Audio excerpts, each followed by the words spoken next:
Hello guys, welcome back to my YouTube channel.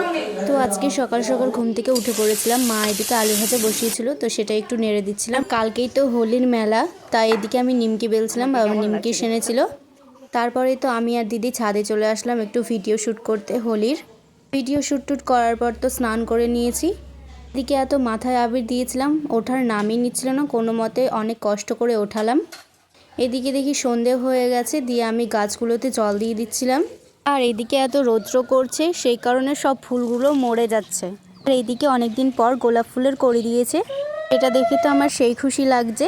তারপরেই তো ঠাকুর ঘরে এসে একটু সন্ধ্যা টন্ধা দিয়ে দিলাম। সন্ধ্যা দিয়ে বেরোতে না বেরোতেই আমার বাড়িতে চলে এসেছে একটা পার্সেল। আর এই পার্সেলটা আমি অর্ডার দিয়েছিলাম। আমি রিং লাইট অর্ডার করেছিলাম, তো সেটা আজকে ফাইনালি চলে এসেছে। রিং লাইটটা জ্বালিয়েও দেখে নিলাম, বেশ ভালোই এসেছে। আর আজকে আমার দিদি গেছিলো কোচিং, তো ও বাড়ি ফেরার সময় আমার জন্য ক্যাডবেরি নিয়ে এসেছিল। আর এদিকে তো মা সন্ধে হলেই চা খাবে, তাই আমি এখানে চা বানাচ্ছিলাম। তো আজকের মতো এটুকুই, দেখা হচ্ছে অন্য কোনো ভিডিওতে।